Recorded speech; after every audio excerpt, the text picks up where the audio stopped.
Dalam hidup, saat kita mengetahui masalah dengan teman kita, meski tahu itu salah, kita sering memilih untuk diam. Apa alasan di balik kekhawatiran kita mengungkapkan kekurangan mereka dan mempermalukan mereka? Sikap ini menguntungkan atau menyakiti orang lain? Tonton video kesaksian Kristen. Apakah teman baik mengabaikan kesalahan kita untuk mengetahuinya?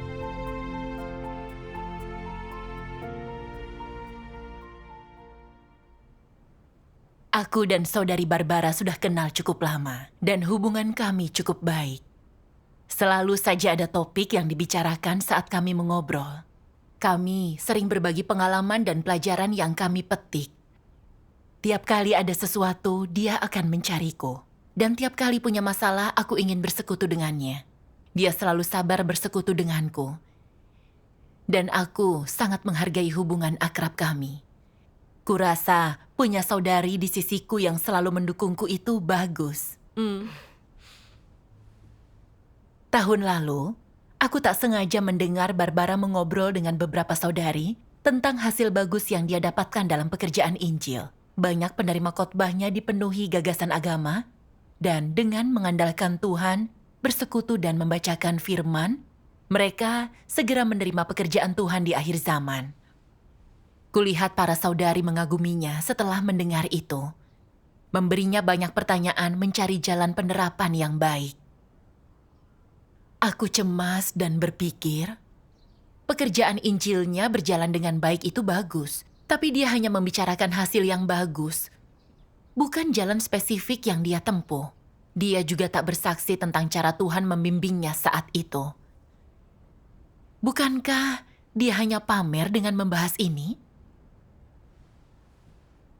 Lalu, Saudara Faye memberitahuku, Barbara sangat berbakat dan telah mencapai hasil bagus dalam pekerjaan Injilnya. Dia bilang pemimpin memintanya mempersekutukan pengalamannya.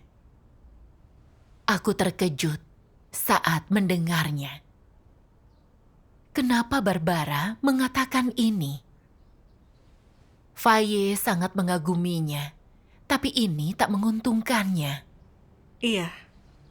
Aku sadar Barbara selalu memamerkan hasil bagus yang dia dapat dalam bertugas dan aku gelisah. Tuhan telah bersekutu, pamer dan meninggikan diri adalah watak iblis. Berbahaya kalau terus begini. Iya. Tak bisa kubiarkan, harus cari kesempatan menunjukkan ke Barbara. Namun ketika berpikir untuk menunjukkan masalah ini kepadanya, aku ragu. Kuingat pengalaman beberapa tahun sebelumnya. Rekan kerjaku, Jani, sering bicara doktrin, menegur orang lain, tapi dia tak pernah mengenali dirinya. Kutunjukkan masalah ini kepadanya. Selain tak menerimanya, dia menyerang balik dengan mengungkit pelanggaranku. Setelah itu, dia bahkan enggan menganggapku. Ini membuatku malu dan sakit. Di lain waktu, Saudari Roxana menyimpang dari topik saat bersekutu dan kutunjukkan ini kepadanya. Lalu dia membuka diri kepadaku dan berkata dia sangat malu dan menentang saat kutunjukkan masalahnya. Dia merasa aku sengaja mencoba mempersulitnya hingga dia tak mau bersekutu di pertemuan lagi. Meski dia terus mencari, merenung, dan mengenali masalahnya, aku sulit menerima saat mendengar ucapannya. Setelah itu, aku sangat khawatir menunjukkan masalah orang lain. Aku pikir hubunganku dan Barbara selalu baik. Aku ingin tahu jika kutunjukkan masalahnya, akankah dia merasa terdorong ke posisi tak nyaman? Apa yang akan kulakukan jika dia tak mau mendengarkanku? Jika dia merasa aku menunjukkan kekurangannya dan mencoba mempersulitnya, lalu tak mau menganggapku. Kami sering berpapasan setiap hari. Semuanya akan jadi tak nyaman. Dia juga tak selalu pamer begini. Mungkin dengan membaca firman, dia bisa merenung dan sadar. Jadi tak masalah, aku akan diam saja. Jika kau diam, dia akan sulit mengenali masalahnya. Benar. Kadang saat menunjukkan masalah orang lain, kita tak membuat kemajuan. Mungkin karena ucapan kita tak berhikmat atau kita tak tahu intinya. Tapi jangan biarkan kegagalan yang lalu menghentikan kita. Iya. Suatu hari, Barbara bilang beberapa saudara-saudari telah memberinya saran. Mereka bilang dia pamer dan membuat orang lain kagum saat dia bersekutu. Ini membuatnya tak nyaman. Saat mendengar ucapannya, aku bimbang. Sebenarnya aku juga belakangan melihatnya pamer. Tapi karena takut akan merusak hubungan kami, aku tutup mata dan hanya diam. Bukankah ini kesempatan bagus? Haruskah aku bersuara tentang masalah yang kulihat? Iya. Tapi kupikir dia sudah kesulitan. Aku berpikir, apa dia akan menjadi negatif jika aku bersuara? Barbara mencarimu pasti karena dia tak sungguh paham masalahnya. Berterus terang pasti sangat membantunya. Iya.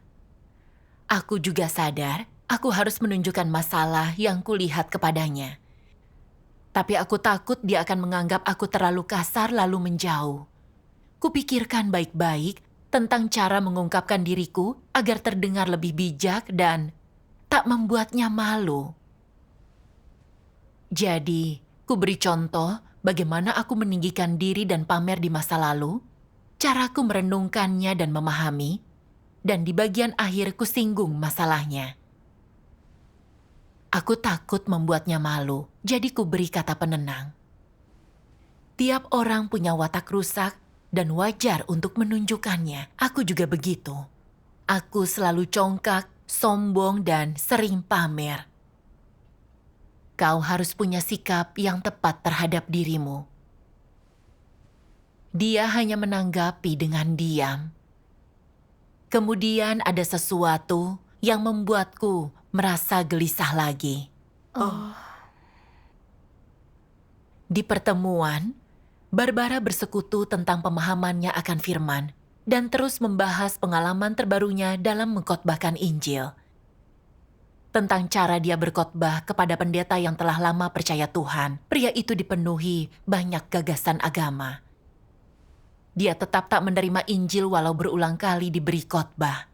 Lalu, Barbara bersekutu dan berdebat dengannya, dan dengan kutipan firman yang relevan dia membantah tiap gagasannya.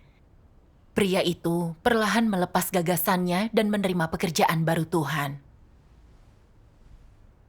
Usai Barbara bicara, perhatian semua orang tertuju pada pengalaman Injilnya dan jauh dari firman Tuhan. Saat itu aku sadar, bukankah ini di luar topik? Meski dia bersekutu tentang pengalaman Injilnya, saat dia selesai, dia mulai dikagumi dan dihormati. Bukankah dia sedang pamer? Aku ingin menunjukkan ini dan memintanya berhenti. Tetapi aku terdiam. Jika aku menginterupsi di depan umum, dia akan sangat malu. Barbara memang mencapai beberapa hasil dalam pekerjaan Injil. Jika aku katakan ini kepadanya, akankah orang mengira ini karena aku iri dan sengaja mempersulitnya? Mungkin tujuannya baik dan dia tak mencoba pamer. Jadi aku tak angkat bicara. Tapi hatiku tidak tenang untuk merenungkan firman Tuhan. Dan persekutuanku tak mencerahkan karena hanya memberi perkataan membosankan. Maka pertemuan itu berakhir. Sepanjang malam aku gelisah, tidak bisa tidur. Aku terus memikirkan hal-hal yang Barbara katakan untuk pamer di pertemuan dan tatapan penuh kekaguman di wajah semua orang. Persekutuannya tak membuat orang lebih paham firman Tuhan, tapi dia membuat mereka terpukau pada pekerjaan Injilnya. Jadi pertemuan itu tak mencapai hasil yang baik. Karena takut membuatnya malu, aku diam dan tak bisa melindungi kehidupan gereja. Aku hanya menyenangkan orang lain tanpa rasa keadilan. Ku teringat kutipan firman Tuhan.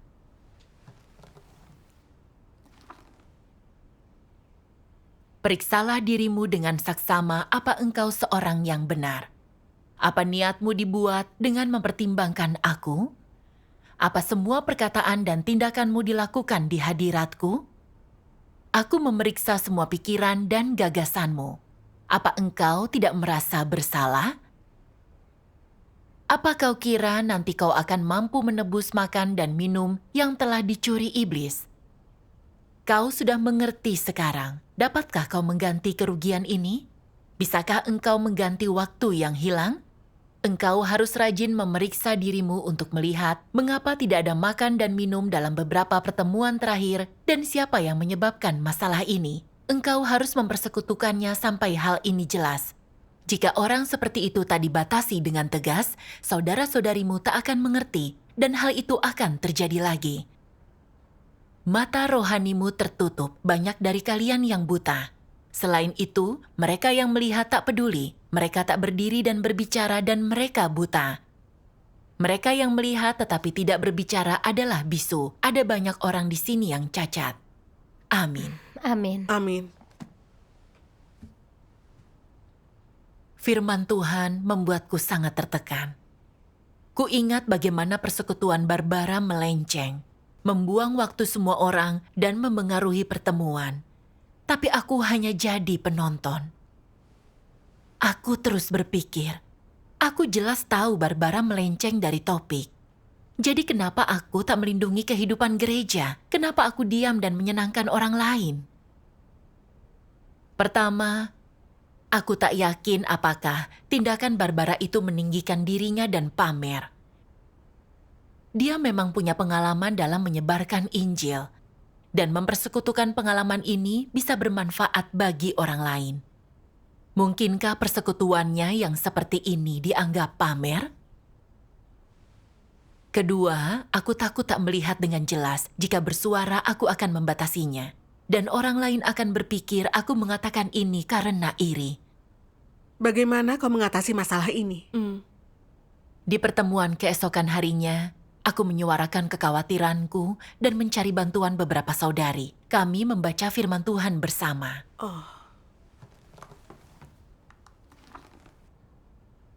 Meninggikan, bersaksi, memamerkan diri, berusaha agar dikagumi orang lain. Manusia yang rusak mampu melakukan hal-hal ini. Ini reaksi naluriah manusia saat dikuasai natur jahat. Dan ini umum dilakukan manusia yang rusak. Bagaimana biasanya orang bersaksi tentang diri mereka? Bagaimana mereka mencapai tujuan ini? Mereka bersaksi tentang banyaknya pekerjaan dan penderitaan, besarnya upaya mereka, dan harga yang telah mereka bayar. Mereka menggunakan hal ini sebagai modal untuk meninggikan diri, untuk punya tempat yang lebih tinggi, kokoh, dan stabil dalam pikiran orang.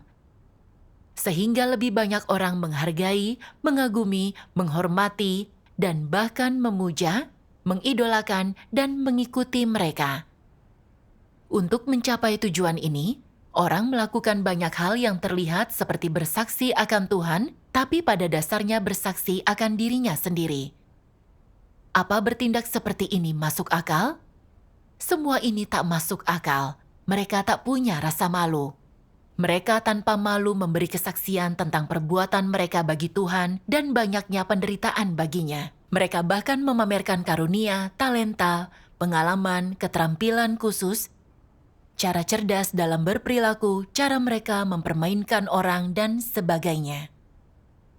Mereka pamer dan meremehkan orang lain untuk bersaksi tentang diri sendiri. Mereka juga menyembunyikan dan menyamarkan diri mereka, menyembunyikan kelemahan, kekurangan, dan ketidakmampuan mereka dari orang-orang, sehingga mereka hanya bisa melihat kehebatan mereka. Mereka tidak berani menceritakan ketika mereka merasa negatif atau membuka diri dan bersekutu dengan orang lain. Mereka berupaya keras untuk menyembunyikan kesalahan yang mereka lakukan. Mereka tak pernah menyebutkan kerugian yang ditimbulkan terhadap pekerjaan gereja selama mereka bertugas. Namun mereka dengan cepat memamerkan kontribusi kecil atau keberhasilan kecil. Mereka tak sabar ingin memberitahu seluruh dunia tentang betapa mampunya mereka. Betapa tingginya kualitas mereka, istimewanya mereka, dan jauh lebih baiknya mereka daripada orang biasa. Inilah cara untuk bersaksi tentang diri sendiri. Amin. Amin. Dari penyingkapan firman Tuhan, aku paham. Salah satu tanda antikristus meninggikan diri adalah saat mereka memamerkan bakat, kelebihan, kontribusi, dan prestasi di hadapan orang lain, agar orang berpikir mereka berbakat dan mampu, serta dihormati dan dikagumi. Iya. Menyebarkan Injil dan bersaksi akan Tuhan adalah hal positif. Dengan kelebihannya sebagai pekerja Injil, jika Barbara bisa bersekutu tentang kesulitannya, cara dia mengandalkan Tuhan, apa yang dia dapat dan pelajari dari ini, dan jalan penerapan baik yang dia ringkas, persekutuan itu pasti akan mencerahkan. Iya. Tapi Barbara hanya membahas banyaknya orang yang dia pertobatkan, penderitaannya, harga yang dia bayar. Tapi tak ada yang mendengarkan pengalamannya jadi lebih memahami Tuhan, atau kejelasan tentang cara menerapkan atau menghadapi masalah yang berbeda. Justru mereka hanya lebih tahu tentang dia dan tahu bahwa dia punya bakat dan kualitas dalam mengkhotbahkan Injil dan lebih bersemangat dari orang lain. Semua orang memuji dan iri padanya, merasa sangat tak cakap. Kulihat hasil dari pamer dan meninggikan diri dengan bersaksi bagi Tuhan itu tak sama. Iya. Dalam mengkhotbahkan Injil akan ada banyak masalah. Kau bisa jadi negatif dan lemah jika kau menghindari pembahasan ini dan hanya bicara tentang penderitaanmu dan hasil yang kau capai dari tugasmu. Kau mungkin akan menyesatkan dan membuat orang lain kagum. Iya. Lewat persekutuan, pandangan awalku terkonfirmasi. Aku yakin sebagian besar ucapan Barbara bukan bersaksi akan Tuhan, tapi untuk meninggikan diri dan pamer. Dia menyingkapkan watak antikristus yang membuat Tuhan jijik dan benci.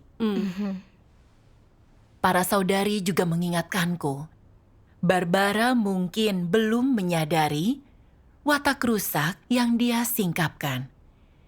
Dan setelah melihat ini, kita harus menunjukkannya dengan kasih. Kita tak bisa menyenangkan orang lain hanya untuk menjaga hubungan. Ucapan saudari ini membuatku malu, dan kuputuskan segera bersekutu dengan Barbara. Seusai pertemuan, aku tak bisa menenangkan diri. Aku telah melihat masalah Barbara tapi takut menunjukkan kepadanya. Sekalinya bersuara, aku hanya menyinggung sedikit masalah itu tanpa ada hasil. Artinya Barbara tak pernah sungguh merenung atau menyadari masalahnya. Aku merasa bersalah dan gelisah, dan hanya bertanya ke diriku. Aku biasanya ceria di dekat Barbara dan bercerita apapun. Kenapa rasanya sulit untuk menunjukkan masalahnya? Kenapa aku tak bisa berucap? Dalam pencarian dan perenungan, ku baca firman Tuhan. Tuhan yang Maha Kuasa berfirman, "Engkau semua berpendidikan tinggi. Engkau semua ingin memastikan agar tutur katamu halus dan bersahaja, serta memperhatikan caramu berbicara. Engkau sopan dan telah belajar untuk tidak merusak martabat dan harga diri orang lain. Dalam perkataan dan tindakanmu, engkau memberi ruang untuk orang lain berbicara dan melakukan segala sesuatu. Engkau berusaha semampumu untuk membuat orang merasa nyaman. Engkau tidak membuka bekas luka atau kekurangan mereka, dan engkau berusaha untuk tidak melukai atau mempermalukan mereka. Seperti inilah prinsip antar pribadi yang digunakan kebanyakan orang untuk bertindak. Dan prinsip macam apakah ini? Itu adalah prinsip yang penuh tipu daya, curang, licik dan berbahaya. Ada banyak hal jahat, berbahaya dan hina yang tersembunyi di balik senyuman wajah orang. Semua orang yang selalu mengambil jalan tengah adalah yang paling menipu. Mereka berusaha tidak menyinggung siapapun. Mereka adalah penyenang orang. Mereka mudah menyesuaikan diri dengan keadaan, dan tak seorang pun bisa mengetahui diri mereka yang sebenarnya. Orang semacam itu adalah iblis yang hidup. Ada prinsip dalam falsafah kehidupan yang berkata, tidak membicarakan kesalahan teman baik menghasilkan persahabatan yang lama dan berkualitas. Artinya, untuk menjaga hubungan persahabatan, orang harus tutup mulut tentang masalah teman mereka, meskipun mereka melihatnya dengan jelas. Artinya, mereka harus menjunjung tinggi prinsip untuk tidak menyerang martabat orang lain atau menyingkapkan kekurangan mereka.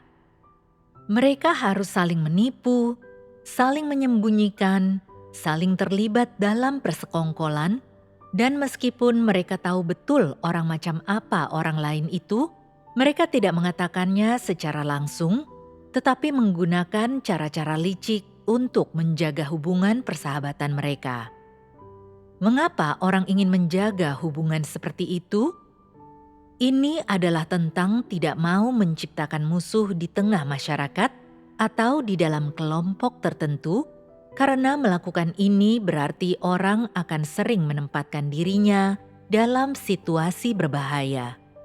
Karena engkau tidak tahu dengan cara apa seseorang akan menyakitimu setelah engkau menyingkapkan kesalahan atau menyakiti mereka dan mereka menjadi musuhmu, dan engkau tidak ingin menempatkan dirimu dalam posisi seperti itu, engkau menggunakan prinsip falsafah kehidupan yang berkata, jangan pernah mengucapkan hal yang terlalu pribadi. Berdasarkan falsafah ini, jika dua orang berada dalam hubungan seperti itu, dapatkah mereka dianggap sebagai sahabat sejati? Mereka bukan sahabat sejati, apalagi orang kepercayaan dari masing-masing mereka. Jadi, sebenarnya hubungan macam apakah ini? Bukankah ini adalah hubungan sosial yang dangkal?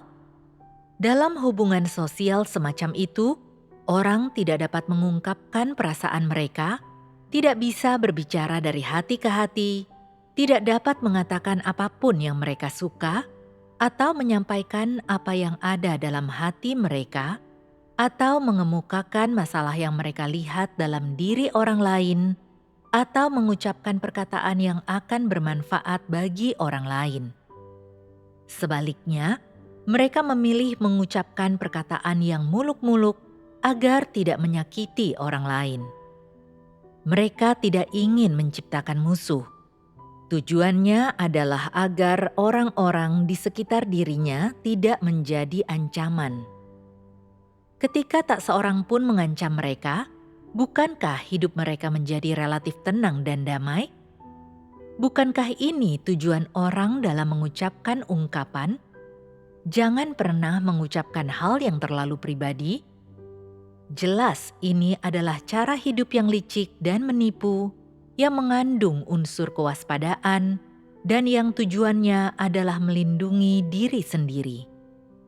Orang yang hidup seperti ini tidak memiliki sahabat karib, sama sekali tidak ada teman dekat yang dengannya mereka dapat membicarakan apapun. Mereka bersikap waspada terhadap satu sama lain, penuh perhitungan, dan bersikap strategis, masing-masing mengambil apa yang mereka butuhkan dari hubungan tersebut. Bukankah begitu? Kesimpulannya, tujuan dari jangan pernah mengucapkan hal yang terlalu pribadi adalah untuk menjaga agar tidak menyinggung orang lain dan menciptakan musuh, melindungi diri sendiri dengan tidak menyakiti siapapun. Ini adalah teknik dan metode yang orang pakai untuk menjaga dirinya agar tidak dirugikan. Melihat pada beberapa aspek esensi ini, apakah tuntutan di balik kebajikan orang untuk jangan pernah mengucapkan hal yang terlalu pribadi adalah prinsip yang mulia? Apakah ini positif? Lalu apa yang prinsip ini ajarkan kepada orang? Prinsip ini mengajarkan bahwa engkau tidak boleh membuat kesal atau melukai perasaan siapapun. Jika tidak, engkaulah yang pada akhirnya akan dirugikan. Dan selain itu, prinsip ini mengajarkan bahwa engkau tidak boleh mempercayai siapapun. Jika engkau melukai perasaan salah satu dari teman baikmu, persahabatan itu akan mulai berubah secara diam-diam. Mereka akan berubah dari yang tadinya teman baik atau teman dekatmu menjadi orang asing yang lewat di jalan atau musuhmu.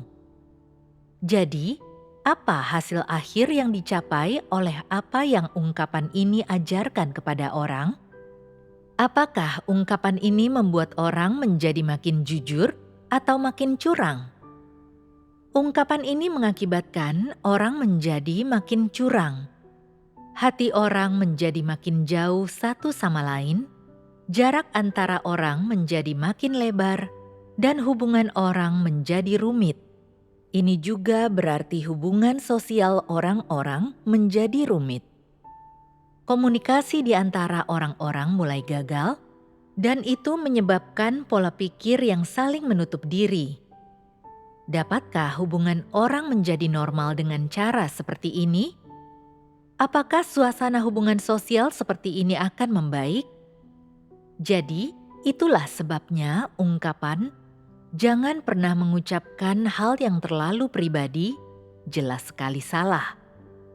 Mengajar orang dengan cara seperti ini tidak dapat membuat mereka hidup dalam kemanusiaan yang normal.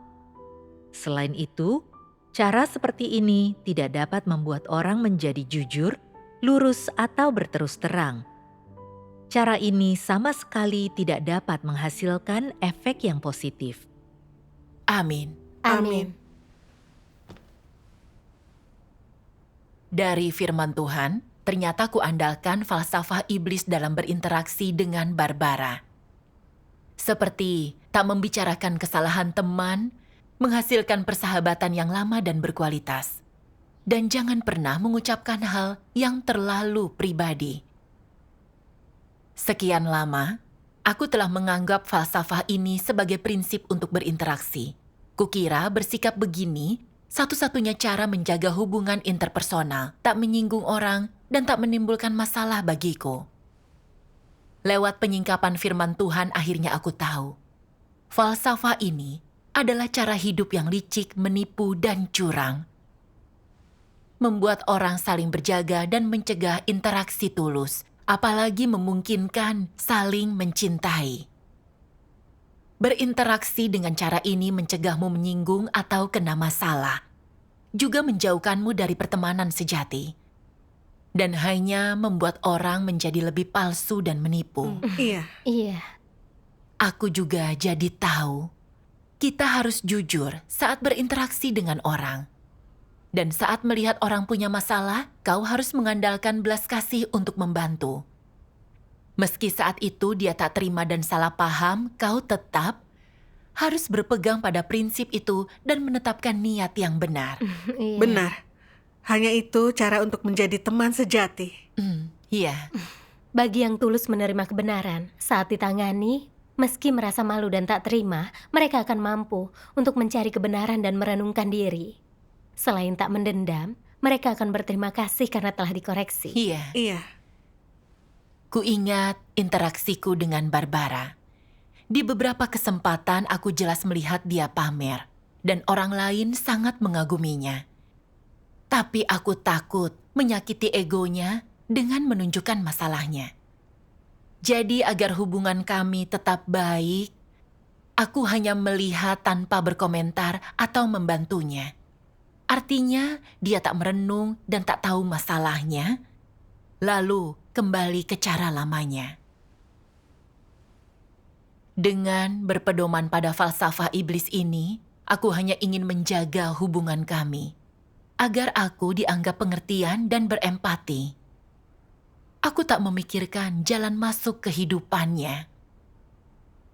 Kalau saja aku segera menunjukkan masalah yang kulihat, mungkin dia akan memahami watak rusaknya dan tak akan mengatakan hal irasional selama pertemuan.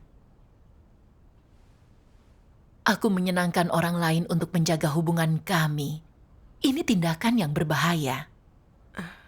Iya, Lalu aku memikirkan saudari lain yang telah berinteraksi denganku. Kulihat dia sering bertugas sekenanya. Dan saat orang lain menunjukkan masalahnya, dia akan mendebat balik. Aku ingin bersekutu agar dia merenungkan diri. Tapi kurasa dia lebih tua dariku. Jika kutunjukkan masalahnya, aku akan menyakiti egonya dan dianggap terlalu kasar. Jadi, aku hanya berusaha tidak peduli pada masalahnya dan tetap terlihat ceria, suka mengobrol, dan ramah. Hanya setelah dia diberhentikan karena bertugas asal-asalan, aku menyesal tak segera membantunya. Setelah dia pergi, kupersekutukan masalah yang kulihat padanya. Meski dia mengenali masalahnya, dia mencelaku karena tak segera menunjukkannya. Berkata jika mampu memperbaiki lebih awal, mungkin dia tak akan diberhentikan. Dengan pemikiran ini aku melihat hidup dengan falsafah ini dan menjadi penyenang orang tak sama dengan menjadi orang yang sungguh baik. Ini tak menunjukkan ketulusan ke orang lain, justru malah egois dan licik. Aku berpedoman pada falsafah iblis dan membuat Tuhan jijik. iya. Barbara selalu tulus kepadaku, tapi aku mengandalkan falsafah ini saat berinteraksi dengannya. Hanya memikirkan cara agar citraku baik di depannya, dan saat kulihat dia menyingkapkan kerusakan, aku mengabaikannya. Aku tak bisa disebut teman yang baik. Kulihat tidak membicarakan kesalahan teman baik menghasilkan persahabatan yang lama dan berkualitas. Benar-benar kebohongan iblis. Iya, Dalam perenunganku, aku sadar ada alasan lain aku tak berani menunjukkan masalah Barbara. Aku punya pandangan yang salah. Aku pikir menunjukkan masalah orang itu menyingkapkan kekurangannya, itu akan melukai atau menyinggung mereka, dan itu tindakan tak tahu berterima kasih.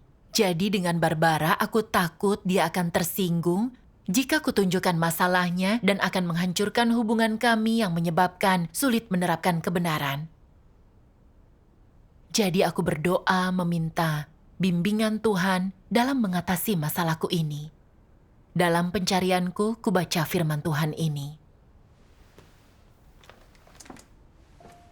Tuhan Yang Maha Kuasa berfirman, Tuhan menuntut agar orang mengatakan yang sebenarnya, mengatakan apa yang mereka pikirkan, dan tidak menipu, mengolok-olok, menyesatkan, menyindir, menghina, mempersulit, menyakiti, menyingkapkan kelemahan orang, atau mengejek orang.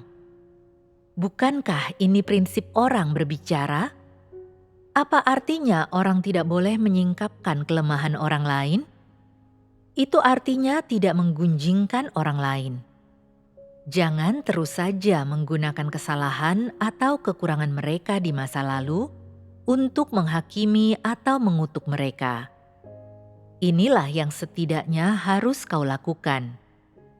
Dari sisi proaktif, bagaimana mengungkapkan perkataan yang membangun? Perkataan itu terutama harus mendorong, mengarahkan, membimbing, menasihati, memahami, dan menghibur. Terkadang juga sangat penting untuk menunjukkan dan mengkritik kekurangan, kelemahan, dan kesalahan orang lain secara langsung. Ini sangat bermanfaat bagi orang-orang. Ini adalah bantuan yang nyata bagi mereka, dan ini membangun mereka, bukan? Singkatnya, apa prinsip berbicara? Prinsipnya adalah, katakanlah apa yang ada dalam hatimu dan suarakan pengalamanmu yang sebenarnya, serta apa yang sebenarnya kau pikirkan. Perkataan inilah yang paling bermanfaat bagi orang-orang yang membekali mereka, yang membantu mereka. Perkataan inilah yang positif. Jangan lagi mengatakan perkataan palsu, perkataan yang tidak bermanfaat atau tidak mendidik kerohanian orang. Perkataan yang berprinsip tidak akan membahayakan atau menjebak mereka, tidak akan menjerumuskan mereka ke dalam kenegatifan ataupun berdampak negatif. Engkau harus mengatakan hal-hal yang positif. Sebisa mungkin, engkau harus berusaha untuk membantu orang, bermanfaat bagi mereka, membekali mereka, menghasilkan dalam diri mereka iman yang sejati kepada Tuhan.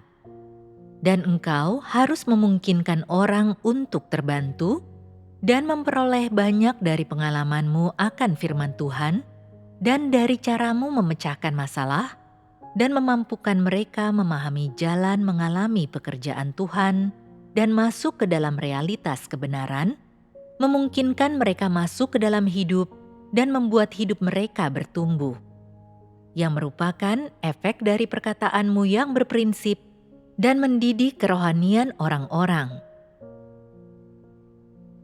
Jika engkau memiliki hubungan yang baik dengan seorang saudara atau saudari, dan mereka memintamu untuk menunjukkan apa yang salah dengan diri mereka, bagaimana seharusnya engkau menunjukkannya?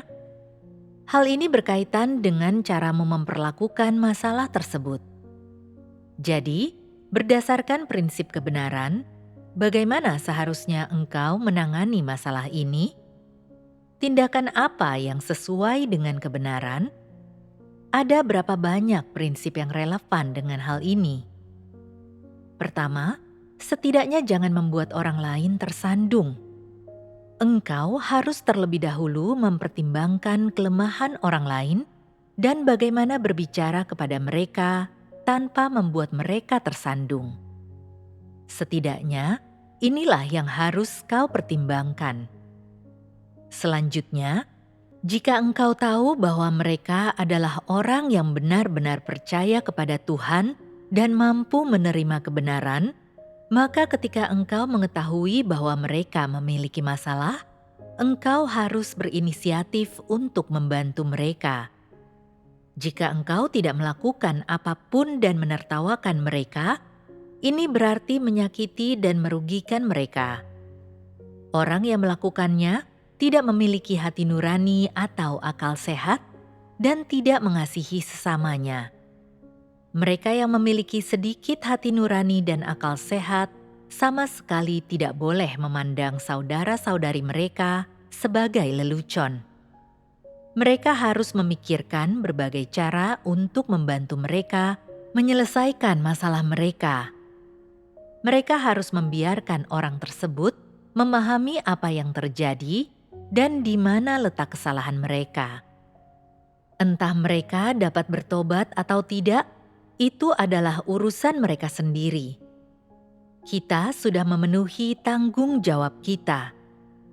Meskipun saat ini mereka tidak bertobat, cepat atau lambat akan tiba saatnya mereka sadar dan mereka tidak akan menyalahkan atau menuduhmu. Setidaknya, caramu memperlakukan saudara-saudarimu tidak boleh lebih rendah dari standar hati nurani dan nalar. Jangan berutang budi kepada orang lain. Bantulah mereka sejauh yang kau mampu. Inilah yang harus orang lakukan.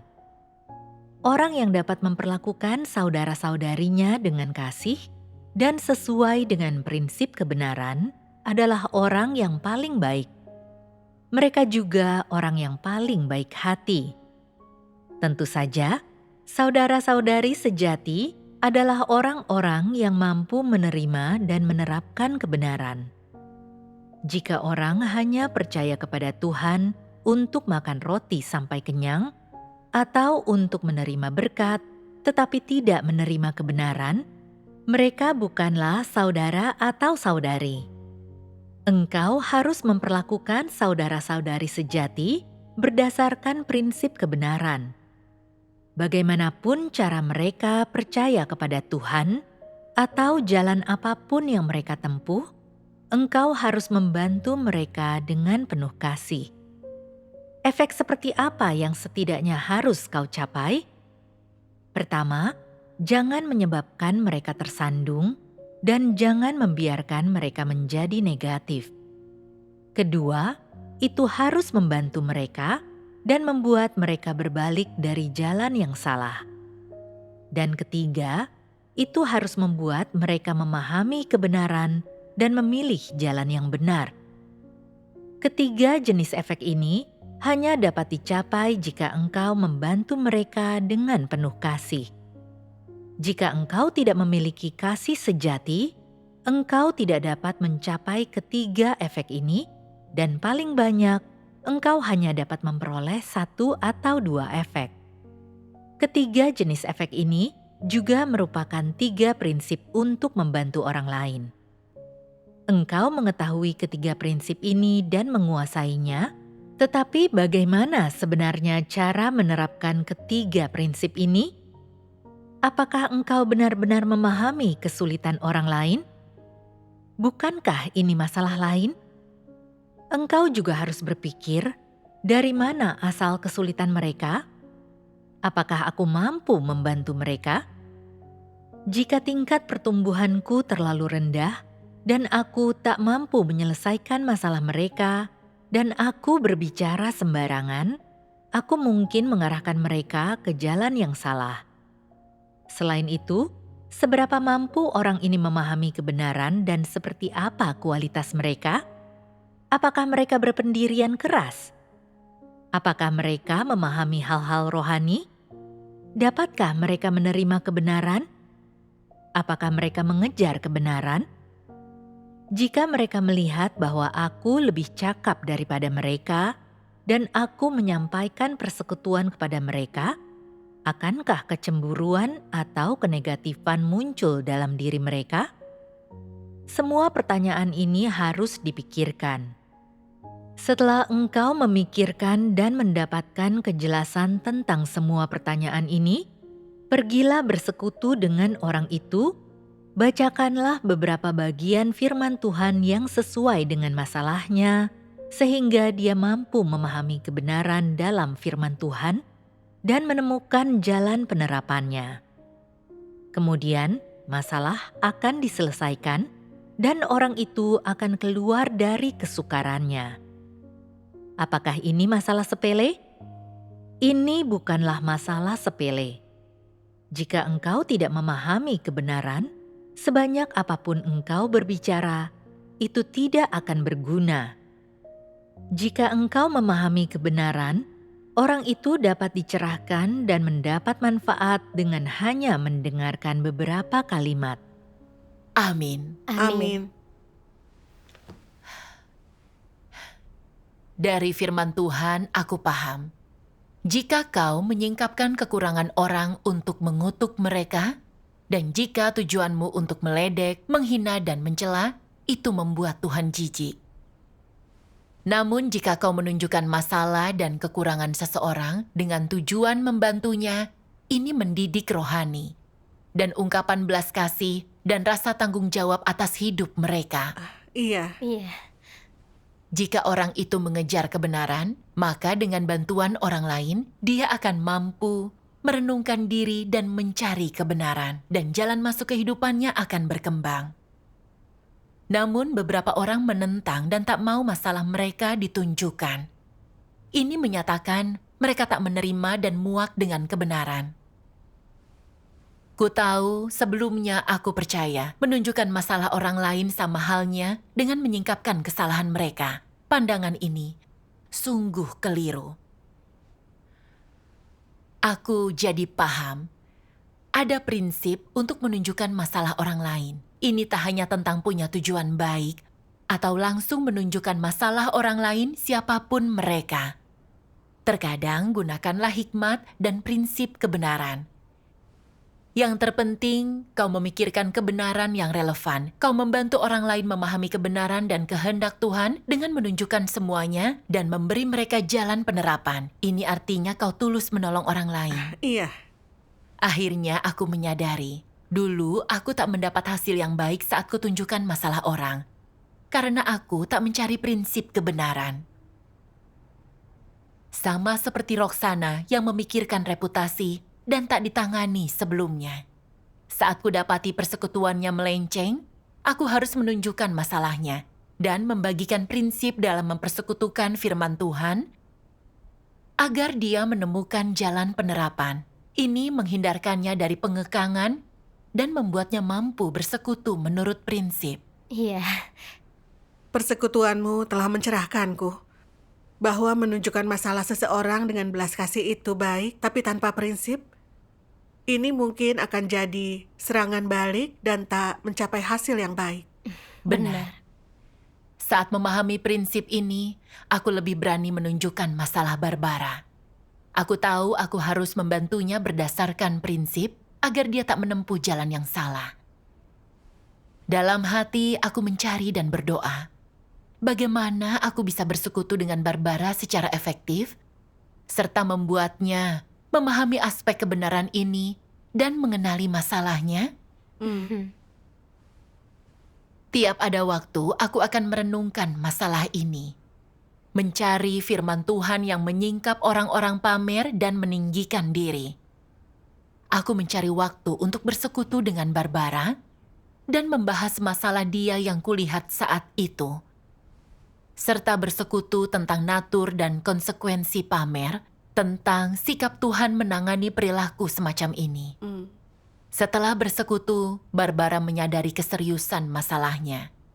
Dia sadar dikendalikan oleh obsesi akan status, dia suka dihormati dan dikagumi orang lain, dan pengejaran seperti ini membuat Tuhan jijik. Lalu, dia mengungkap dan membuka diri tentang perilakunya ini di pertemuan yang membantu tiap orang mengenalinya. Bagus sekali. Iya. Melihat Barbara mampu merenung dan mengenali masalahnya dan membenci dirinya, aku senang tapi juga aku merasa bersalah. Aku menyesal karena baru sekarang bersekutu dengannya. Dia tak berprasangka buruk kepadaku karena aku menunjukkan dan menyingkapkan masalahnya. Hubungan kami juga baik, justru kami makin akrab dari sebelumnya. Aku paham, hanya dengan berpedoman pada firman Tuhan dan berinteraksi dengan orang lain sesuai prinsip, kita bisa merasa damai. Syukur Syukur kepada kepada Tuhan. Tuhan.